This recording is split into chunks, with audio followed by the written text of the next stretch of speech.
नमस्कार शेतकरी मित्रांनो, पीक मेच्या ऑफिशियल यूट्यूब चॅनलच्या एका नवीन व्हिडिओमध्ये तुम्हा सगळ्यांचं स्वागत आहे। तर मित्रांनो, आजच्या व्हिडिओमध्ये आपण जाणून घेणार आहोत महाराष्ट्रातले काही 15 जिल्हे, ज्या जिल्ह्यांना मित्रांनो पीक विमा मंजूर झालाय तब्बल 9,000 ते काही जिल्ह्यांना मंजूर झालाय 12,000वर। आता ते मित्रांनो 15 जिल्हे कोणकोणते आहेत व सोबतच हा पीक विमा तुम्हाला इथं कुठल्या पिकाचा इथं मंजूर झालेला आहे सर्वात आधी, व हा पीक विमा तुम्हाला तुमच्या खात्यामध्ये कधीपर्यंत मिळणार, ही सविस्तर प्रोसेस मित्रांनो मी तुम्हाला या व्हिडिओमध्ये दाखवणार आहे। पण मित्रांनो, व्हिडिओ पाहण्याआधी तुम्ही जर आपल्या चॅनलवरती नवीन असाल तर प्लीज सबस्क्राईब करून ठेवा, अशाच कुठल्याही शेती संबंधित व पीक विमा संबंधित लेटेस्ट अपडेट्स जाणून घेण्यासाठी। तर चला मग मित्रांनो बघूयात। तर इथं सगळ्यात प्रथम जिल्हा मित्रांनो तो आहे जालना, आणि जालना जिल्ह्याला मित्रांनो यंदा मंजूर झालेला पीक विमा आहे प्रत्येक एकराला हा झालेला आहे 11,300 रुपये। त्यानंतर जालन्याच्या पुढचा जिल्हा आहे म्हणजे दुसरा जिल्हा मित्रांनो तो आहे लातूर, आणि लातूर जिल्ह्याला मित्रांनो यंदा पीक विमा मंजूर झालेला आहे प्रति एकर हा झालेला आहे 10,100 रुपये। त्यानंतर तिसरा जिल्हा आहे तो आहे बीड, आणि बीड जिल्ह्याला मित्रांनो यंदा पीक विमा मंजूर झालेला आहे प्रति एकर हा झालेला आहे 10,100 रुपये। त्यानंतर बीडच्या पुढचा जिल्हा आहे म्हणजे चौथा जिल्हा मित्रांनो तो आहे अकोला, आणि अकोला जिल्ह्याला मित्रांनो यंदा पीक विमा मंजूर झालेला आहे प्रति एकर हा झालेला आहे 9,600 रुपये। त्यानंतर अकोल्याच्या पुढचा जिल्हा आहे तो आहे सातारा, आणि सातारा जिल्ह्याला मित्रांनो पीक विमा मंजूर झालेला आहे प्रति एकर हा झालेला आहे 9,100 रुपये। त्यानंतर साताऱ्याच्या पुढचा जिल्हा आहे म्हणजे 6वा जिल्हा मित्रांनो महाराष्ट्राचा तो आहे सोलापूर, आणि सोलापूरला मित्रांनो यंदा पीक विमा मंजूर झालेला आहे प्रति एकर हा झालेला आहे 11,300 रुपये।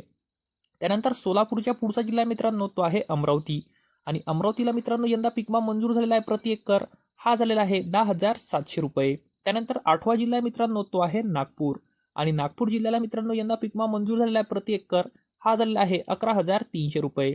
त्यानंतर नागपूरच्या पुढचा जिल्हा आहे तो आहे सांगली, आणि सांगली जिल्ह्याला मित्रांनो यंदा पीक विमा मंजूर झालेला आहे प्रति एकर हा झालेला आहे 9,100 रुपये।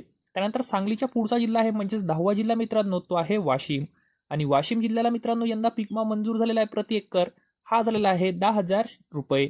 त्यानंतर वाशिमच्या पुढचा जिल्हा आहे तो आहे यवतमाळ, आणि यवतमाळला मित्रांनो यंदा पीक विमा मंजूर झालेला आहे प्रति एकर हा झालेला आहे 11,300 रुपये।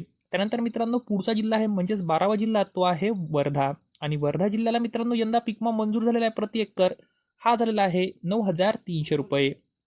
त्यानंतर वर्ध्याच्या पुढचा जिल्हा आहे मित्रांनो तो आहे नाशिक, आणि नाशिक जिल्ह्याला मित्रांनो यंदा पीक विमा मंजूर झालेला आहे प्रति एकर हा झालेला आहे 9,000 रुपये।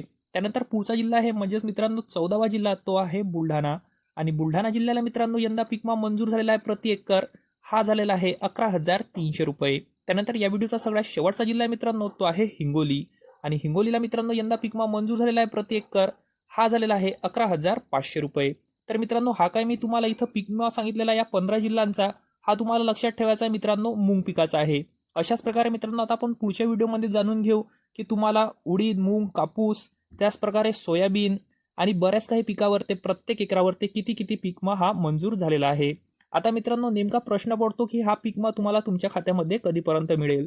तर बघा मित्रांनो, हा पीक विमा तुम्हाला येत्या 4-5 दिवसामध्ये किंवा पुढच्या महिन्याच्या पहिल्या किंवा दुसऱ्या आठवड्यापर्यंत या पीक विम्याचं वाटप तुम्हाला तुमच्या खात्यामध्ये सुरू होईल। तर मित्रांनो, व्हिडिओ कसा वाटला मला कमेंटमध्ये नक्की सांगा, आणि अशाच डेली अपडेट्ससाठी आजच चॅनलला सबस्क्राईब करून घ्या। धन्यवाद मित्रांनो।